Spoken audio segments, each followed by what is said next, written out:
Good morning, dear student. Have a nice day. Class 9 start subject science under biology term. First chapter fundamental unit of life already know. You know already. And systematic ढंग से एक एक करके उसको हम cell के सारे भागों के बारे में आपको बताने का प्रयास कर रहा हूँ। उनके जो पार्ट हैं, सेल्स के जो पार्ट हैं, उनके अलग अलग भागों के नाम और क्या उनका स्ट्रक्चरल और फंक्शनल, स्ट्रक्चरल एंड फंक्शनल दोनों क्या चीज़ है, यानी स्ट्रक्चर मतलब कैसे वो बना हुआ है और उसका वर्क क्या है, उनकी बात किया जाए। आपको मालूम है न्यूक्लियस के बारे में आपको बताया जाएगा। Main organs and main cells constituents यानी कंपोनेंट ऑफ सेल्स, वो न्यूक्लियस की बात किया जा रहा है।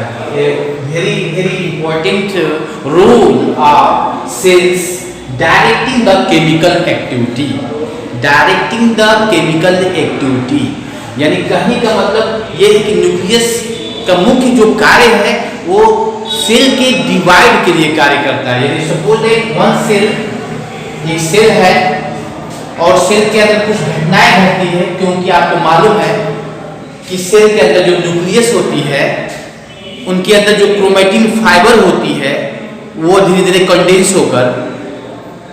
होकर संघनित होकर एक जो है क्रोमोसोम की आकार ले लेता है। और वही क्रोमोसोम जो है, यानी सपोज दैट अगर हम आपको तो बताया था कि क्रोमोसोम पेयर में होता है, ये दो पेयर में क्रोमोसोम हो गया। यहाँ सेल डिवीजन के बारे में थोड़ा सा यहाँ चर्चा करना चाहते हैं कि आपको तरह तो मालूम है कि न्यूक्लियस जो है क्रोमोसोम जो है डीएनए से और प्रोटीन से बना हुआ फाइबर है या न्यूक्लियोटाइड पॉलीमर है, न्यूक्लियोटाइड बोलते हैं, न्यूक्लियोटाइड पॉलीमर है, इससे बना हुआ है। ठीक है, हम आगे बात करते हैं कि ये जो है क्या करता है।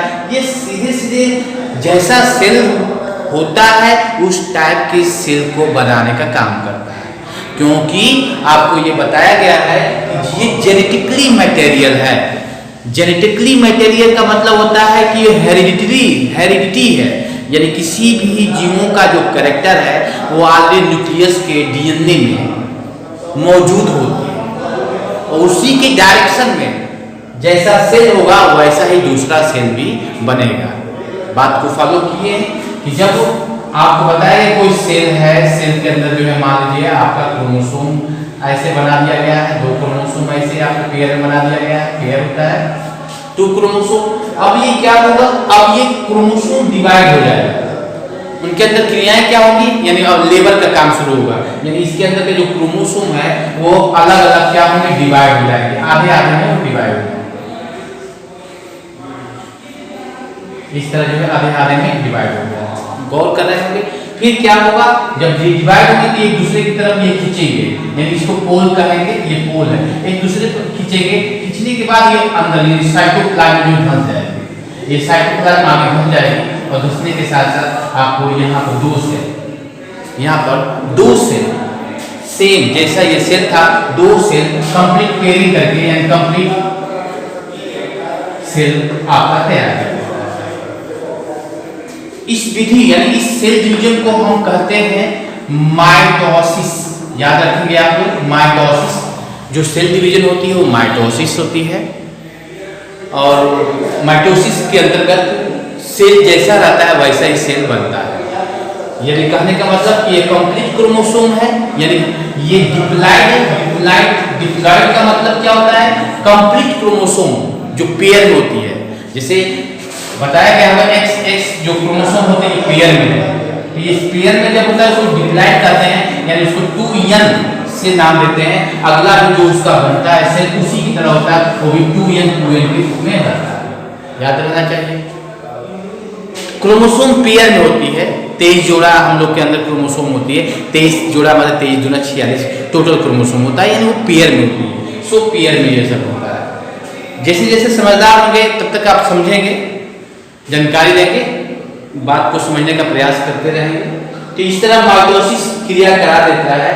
ये डायरेक्शन में, न्यूक्लियस के डायरेक्शन में, जिससे वो नया सेल बन के तैयार होता है। I hope you have understand, noted pointly, note भी करने का प्रयास करेंगे। स्थिरता से आप बैठेंगे तो बिल्कुल।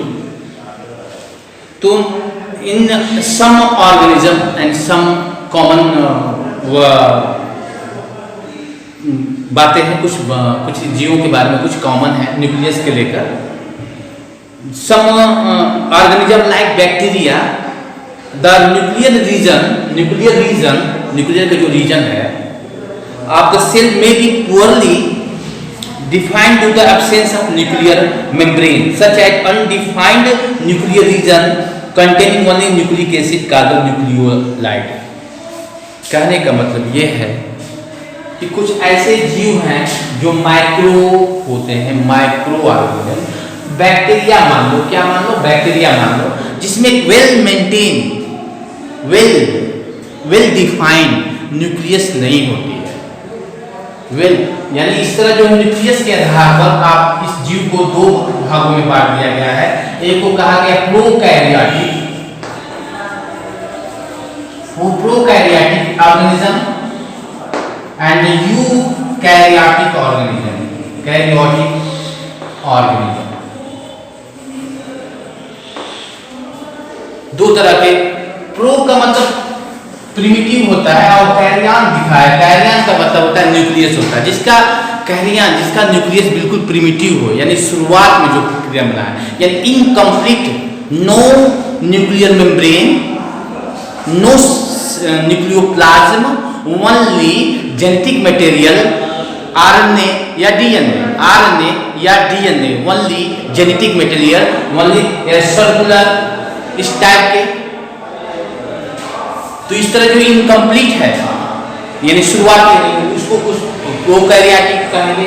यानी कहने का मतलब कोई बैक्टीरिया है, बैक्टीरिया के फिगर में अगर हम बात करते हैं तो बैक्टीरिया के चारों तरफ इस तरह जो फ्लैजिला होती है, क्योंकि एक चलना होता है, एक फ्लैजिला होती है। इसके बीच में जो है आपको पता है कि सेल मेम्ब्रेन भी होगा, सेल वॉल भी होगा, और साथ में एक जेनेटिक मटेरियल डीएनए या आरएनए होगा, डीएनए आरएनए, और इसके साथ एक चीज और होगा, राइबोसोम।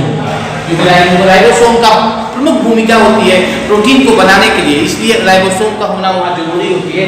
बट एक सर्कुलर डीएनए आरएनए के रूप में ऐसे न्यूक्लिक एसिड होता है, यानी हेरिडिटरी मटेरियल होती है, जिसको न्यूक्लियोइड बोलते हैं। यहाँ इस जगह पर न्यूक्लियोलाइड बोलते हैं।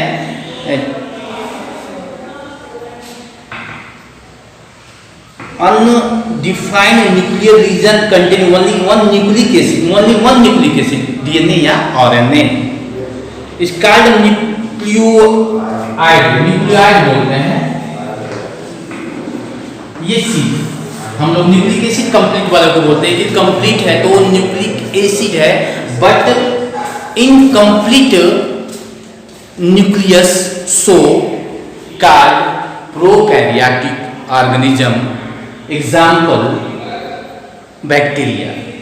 So now a well-defined nucleus present in multicellular organism, so called eukaryotic। You अर्थात ट्रू, यू का मतलब होता है ट्रू कैरियन, जिसके अंदर सच में एक कैरियन है, यानी complete well maintain nuclear membrane, nucleoplasm, nucleopore, chromatin fibre, chromosome, nucleolus, तमाम कंपोनेंट ऑफ न्यूक्लियस मौजूद रहेगा। इस तरह जीवों को हम यूकैरियोटिक के अंतर्गत रखते हैं। आई है यू समझने का प्रयास करें, या बिल्कुल समझने का प्रयास करें। यूकैरियोटिक और प्रोकैरियोटिक के बारे में बात हो गई है।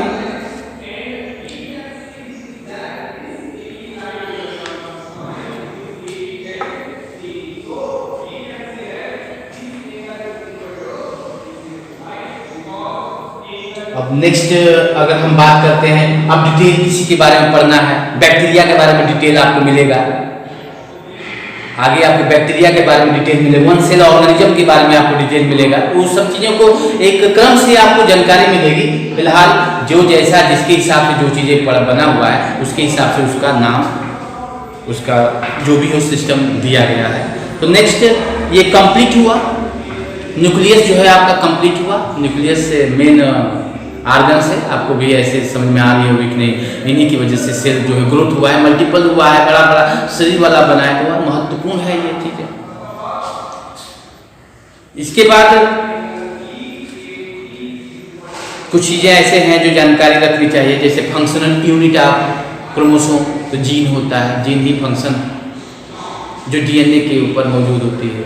डीएनए बना है, डीएनए को न्यूक्लिक एसिड बोला गया है, जो किसी अलग अलग कंपाउंड्स का वो पॉलीन्यूक्लियोटाइड होता है। पॉलीन्यूक्लियोटाइड, न्यूक्लियोटाइड बहुत सारे जिसको हम पॉलीन्यूक्लियोटाइड कहते हैं। एडेनिन आपको कल जो है बता रहे थे कि इसमें नाइट्रोजनस बेस होते हैं, एडेनिन, गुआनिन, साइटोसिन, यूरेसिन, थाइमिन, इस तरह, और ये बेस आपस में मिलकर पेंटोज शुगर फास्फेट के साथ मिलकर एक यूनिट बनाता है। ऐसे बार बार यूनिट को रिपीट करता है ना, पॉलीमर बन जाती है, न्यूक्लियोटाइड पॉलीमर, पॉलीन्यूक्लियोटाइड बोलते हैं। तो इस तरह जो है आपको जानकारी हो गई है। नेक्स्ट हम बात करते हैं साइटोप्लाज्म। आगे जो है हम बात करेंगे, क्रम से हम इसको पढ़ रहे हैं। आपने बाउंड्री लाइन, सेल मेम्ब्रेन या सेल वॉल के बारे में आप पढ़ा, कंपोजिशन, उसका वर्क या उसका फंक्शन।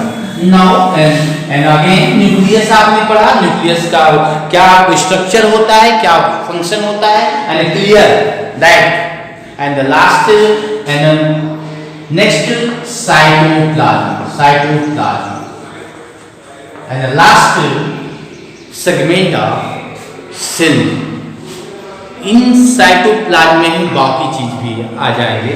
इन साइटोप्लाज्म देखा गया तो जो मेम्ब्रेन के चारों तरफ जो घेराव है, मेम्ब्रेन के चारों तरफ जो घेराव है, यानी मेम्ब्रेन है, हम सेल मेम्ब्रेन ही हम समझे, इनके चारों तरफ जितने घेरे होते हैं, घेरे में जितने भी फ्लूइड टाइप के मटेरियल होते हैं उनको एक साथ साइटोप्लाज्म, रियल में प्रोटोप्लाज्म कहेंगे, लेकिन हम इसको साइटोप्लाज्म बोल रहा हूँ आपके नाले से। साइटोप्लाज्म पहले जानते हैं, साइटोप्लाज्म सेलो, साइटो प्लस सेल ही होता है, और प्रोटोप्लाज्म प्रोटियस। रियल में प्रोटोप्लाज्म क्यों पढ़ा, प्रोटो मतलब प्रोटियस, प्राचीन होता है, और प्लाज्म मतलब होता है लिक्विड।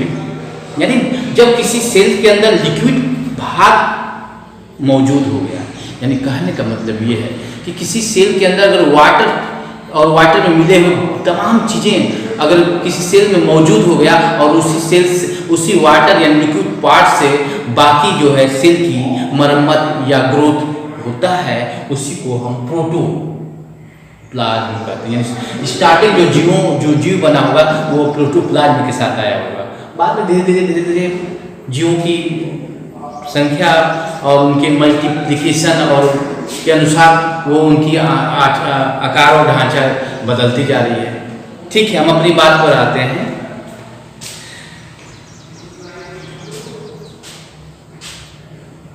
तो साइटोप्लाज्म की बात किया जा रहा है, जो लिक्विड पार्ट होता है उसको हम साइटोप्लाज्म कहते हैं। कहा जाता है कि जेली लाइक न्यूट्रिएंट होता है, जिसमें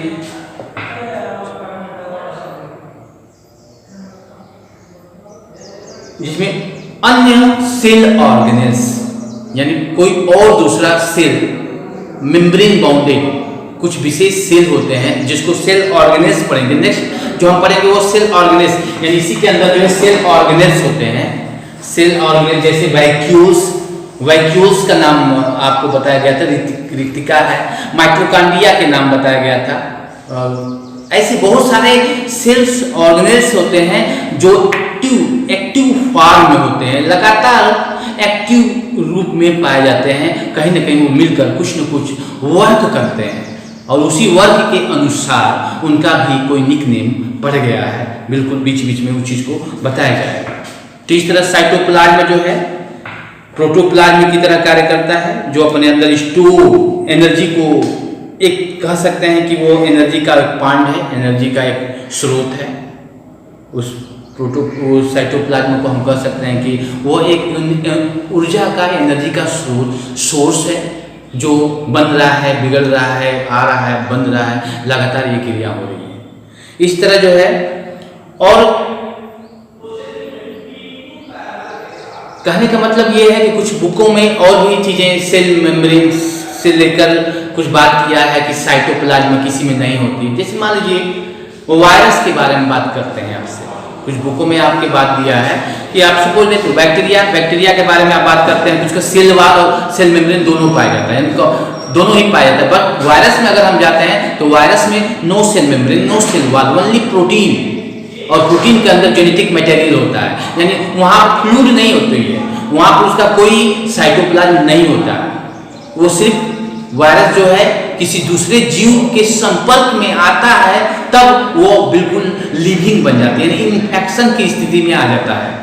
इस तरह जो है लिविंग के दूर रहेगा तो वायरस कुछ नहीं कर सकता है। वायरस किसी लिविंग के बॉडी में, होस्ट में आता है तभी उसकी जो है मशीनरी, यानी जो जीनोम है, जो उसके अंदर का जो डीएनए है, जो उसके अंदर का जो न्यूक्लियस है, न्यूक्लिक एसिड है, वो बहुत तेजी से रिप्लिकेट करता है और अपनी साइड अपने कई वायरस को बनाने का काम करता है। तो यहाँ पर कुछ ऐसे भी बात किया जा सकता है कि किसी में सेल मेम्ब्रेन न हो, सेल वाल न हो, सेल वाल हो, तो ये सब चीज़ें अंतर देखते हुए सबके बारे में जानना जरूरी होती है। तो कहने का मतलब ये है कि ये फ्लूइड लिखा है कि little stain large region of each cell included by cell membrane. This region takes up very little stain. It is called the cytoplasm. Jelly-like structure is called cytoplasm. Cytoplasm is a fluid. बता रहे हैं बार बार, cytoplasm is a fluid contained, मैंने रखा है inside the plasma membrane. Plasma membrane के अंदर, plasma membrane है, चारों तरफ घेराव है, उसी के ये अंदर बात कर रहा है। It also contain many specialise, और इसमें बहुत सारे स्पेशल चीजें रखता है। स्पेशलाइज सेल ऑर्गेनेल्स, क्या बोलते हैं? सेल ऑर्गेनेल्स बोलते हैं। और ये जो है ऑर्गेनेल्स, जो सेल ऑर्गेनेल्स है, एक परफॉर्म जो करती है, जो स्पेशल जो परफॉर्म करती है, जिसकी वजह से पूरी सेल की स्ट्रक्चर और फंक्शन कायम रहती है, बना रहती है उसके फंक्शन से। इसलिए उस सेल्स ऑर्गेनेल्स को हम कहते हैं मेटाबॉलिक एक्टिविटी। मेटाबॉलिक एक्टिव यानी वो काम करके रासायनिक यानी केमिकल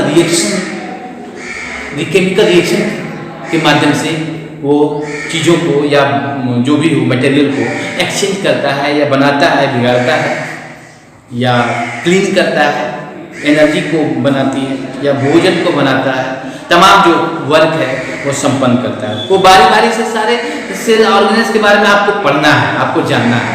तो वही ओवरऑल आपको तीनों के बारे में, लास्ट जो आप साइटोप्लाज्म में जो बताई गई थी, उस साइटोप्लाज्म में जो अलग से मिला हुआ सेल्स ऑर्गेनेल्स है, अब उसकी बात किया जाए। यानी कि साइटोप्लाज्म की बात हो गई है, बस इतना आप जानिए कि जेली टाइप के मटेरियल होते हैं, एंड एनर्जी सस्टेनेबल होती है, और इसमें जो है कुछ specific cell organelles found and active form. Cell organelles are active form found in the cytoplasm. Now and next step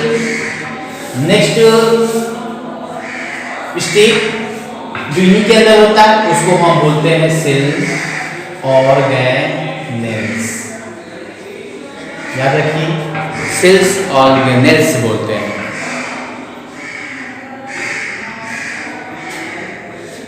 तो टुडे सफिशिएंट,